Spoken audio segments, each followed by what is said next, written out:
Avant la prédication de la parole de Dieu, nous prions.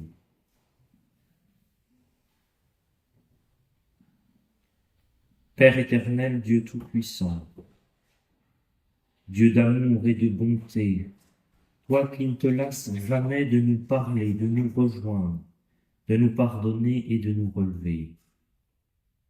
Prions, alors que nous allons entendre ta parole, que tu envoies sur nous ton Esprit Saint, que tu nous présentes Jésus-Christ, tel qu'il est pour nous, notre Sauveur, pour les siècles des siècles.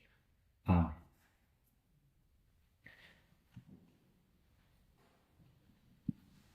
Frères et sœurs, aujourd'hui, je voudrais vous entretenir à propos de l'épître que nous avons lue, la première épître de Paul aux Corinthiens, au premier chapitre, et nous avons lu, parce que c'est dans le lectionnaire, la fin du premier chapitre qui conclut un argument fameux et important à propos de la sagesse de Dieu, de la sagesse des hommes, de la folie de Dieu et de la folie des hommes. Et en quelque sorte, ce que Paul dit de Dieu et du Christ et des hommes, il le retrouve, à partir du passage que nous avons lu, dans la communauté même des Corinthiens. Et donc, pour bien entendre ce que le Christ dit ici, par la voix de son apôtre, il faut remonter un petit peu et je vous relis ce passage que peut-être vous connaissez ou que vous découvrez. Ce n'est pas pour baptiser que Christ m'a envoyé, c'est pour annoncer l'Évangile, et cela sans la sagesse du langage, afin que la croix de Christ ne soit pas rendue vaine. Car la prédication de la croix est une folie pour ceux qui périssent, mais pour nous qui sommes sauvés, elle est une puissance de Dieu. Aussi est-il écrit, je détruirai la sagesse des sages, je rendrai nulle l'intelligence des intelligents. Où est le sage? Où est le scribe? Où est le raisonneur de ce siècle? Dieu n'a-t-il pas convaincu de folie la sagesse du monde? Car puisque le monde avec sa sagesse n'a point connu Dieu, il a plu à Dieu dans sa sagesse de sauver les croyants par la folie de la prédication. Les Juifs demandent des miracles et les Grecs cherchent la sagesse. Nous prêchons Christ crucifié, scandale pour les Juifs et folie pour les païens, mais puissance et sagesse de Dieu pour ceux qui sont appelés, tant Juifs que Grecs. Car la folie de Dieu est plus sage que les hommes, et la faiblesse de Dieu plus forte que les hommes. Et ensuite suit le passage que nous avons lu. Peut-être avez-vous remarqué, c'est une expression qui ne m'avait pas frappé jusqu'à présent, mais peut-être que le changement de métier pour moi m'a rendu attentif à certains passages de l'Écriture. J'avais bien en tête la folie de la croix, j'avais bien en tête, en quelque sorte, la folie de la foi, et Paul rajoute la folie de la prédication. La folie de la prédication.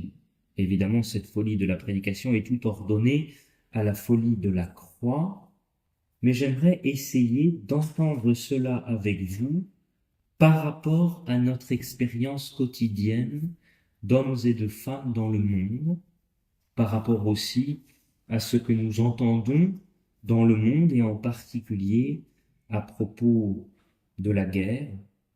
Peut-être avez-vous un petit peu suivi, je prends un exemple, il y en aurait d'autres, ce qui se passe actuellement en Iran, mais c'est d'une horreur et d'une terreur absolue.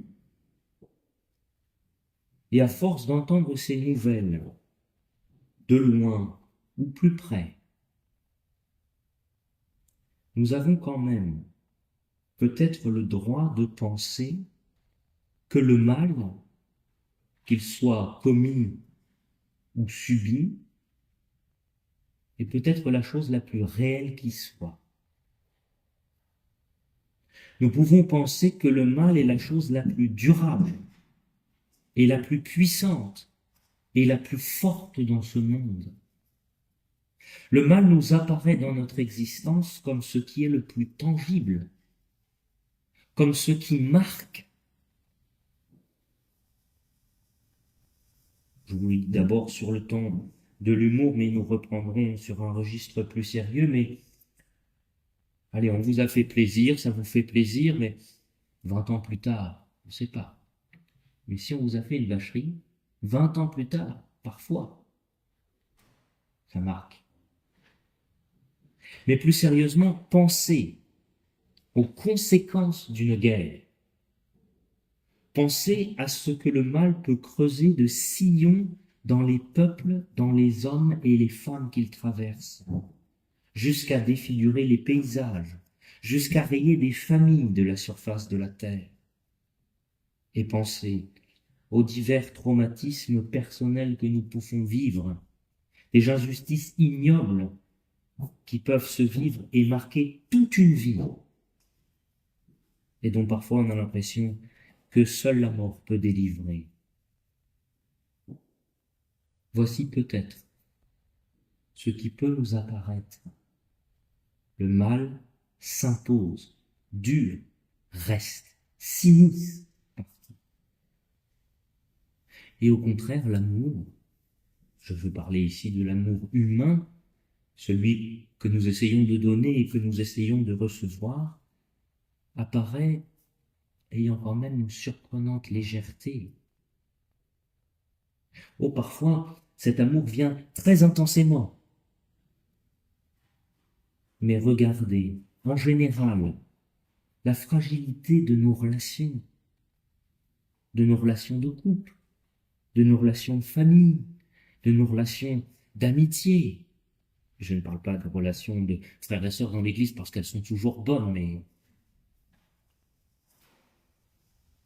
vous voyez, des relations que parfois nous pensions solides et qui d'un coup s'effacent. L'amour va et vient, le mal s'installe.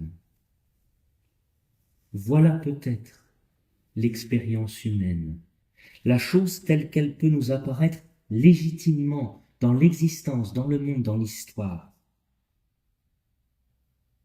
Et voici, je crois, la folie de la prédication, tout ancrée sur la folie de la croix. La foi renverse la table. La foi renverse la table de cette expérience.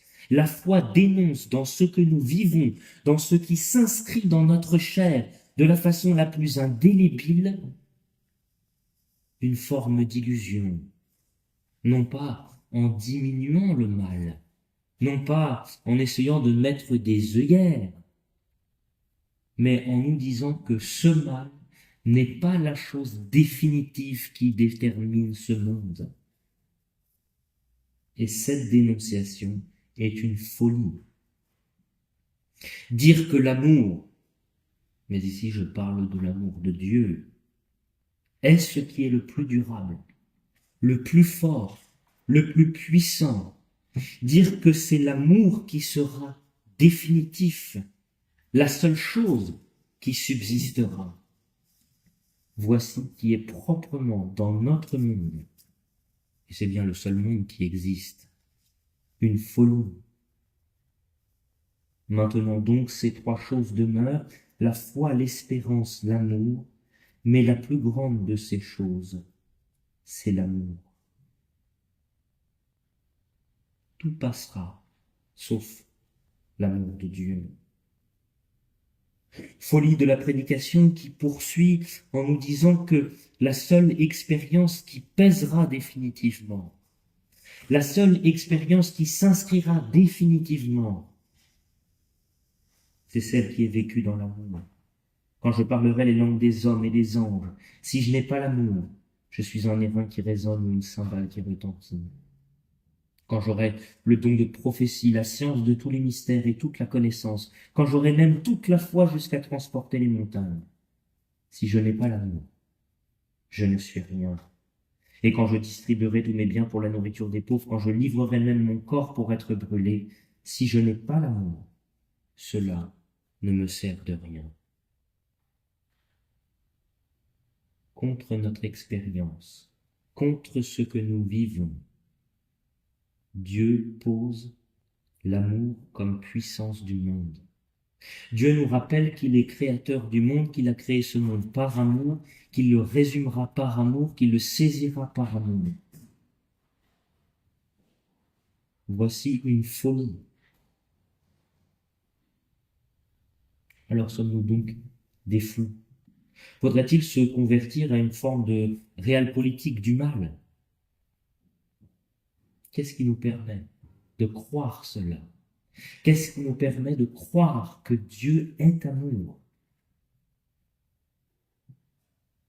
Peut-être faut-il quitter un temps le paysage sinistré du mal commis au loin chez les autres, et même un temps seulement, du mal que peut-être nous subissons au fond de nous,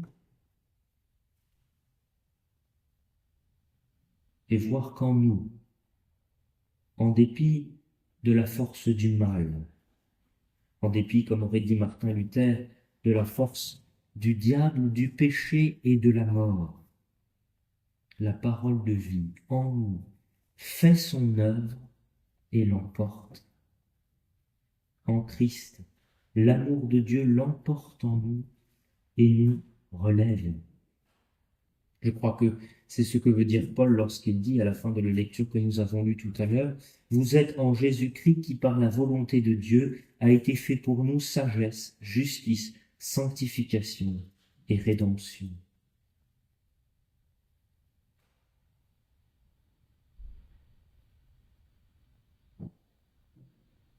Dieu, en dépit du mal qui nous arrive, en dépit du mal que nous commettons, pose sur nous une parole d'amour qui finit par nous définir, qui finit par dire ce que nous sommes, de sorte qu'au regard que nous avons et qui décèle le mal un peu partout, Dieu nous offre un autre regard et nous dit qu'il nous saisit dans ce regard en Jésus-Christ.